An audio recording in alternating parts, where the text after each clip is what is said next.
Ayan, hello po, nagbabalik inyong lingkod sa 26 TV. Ngayon po ay panibago tayong reaction ngayon, no? Ayan, isang mapagpalang araw sa ating tatay ng Kalingap na si Kuya Bal Santos Magtubang, siyempre Ate Edna. Ayan, suportahan po natin ang mga mantubang, mga palangga, siyempre po sa kanyang anak na si Kalingap Rab. Lahat po ng charity vlogger ng Team Kalingap, suportahan po natin.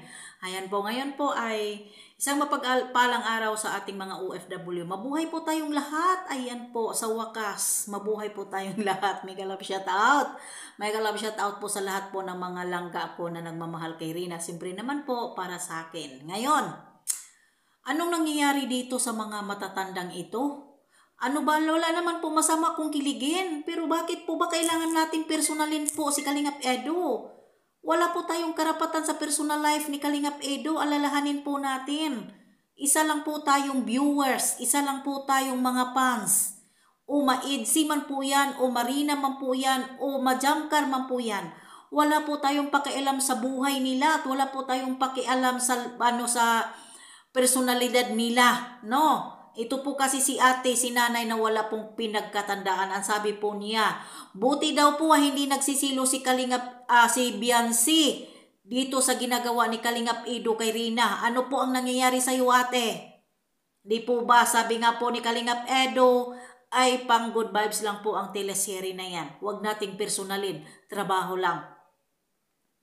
Bakit naman po magsisilo si Biancy? Hindi naman po niya asawa yan.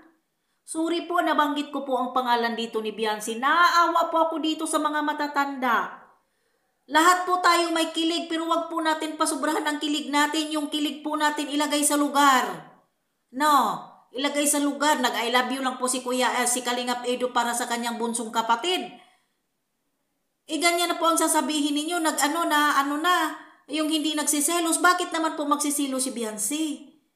Si Kalingap Edo ay tinuturing po niya si Rina kapatid.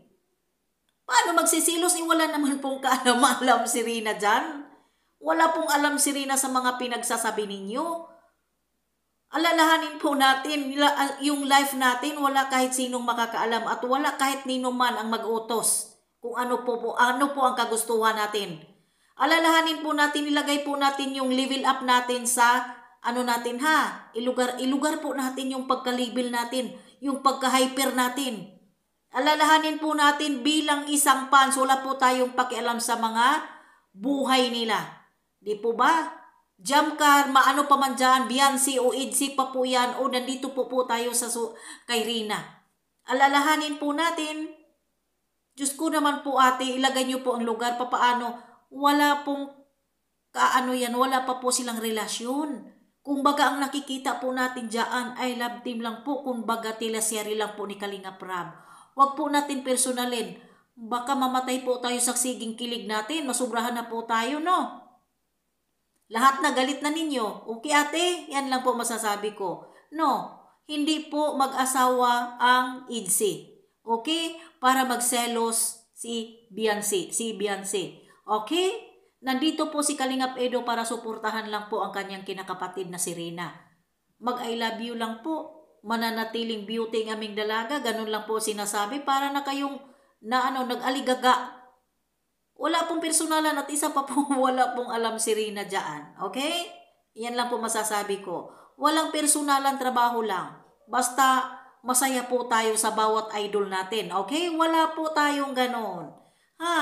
Walang ganon, walang silos-silos, walang anong paman. Lahat po sila ay hindi magsyuta, hindi mag-asawa para sabihin na mag-asawa. Para ganon, para magselos. Okay, mga palangga?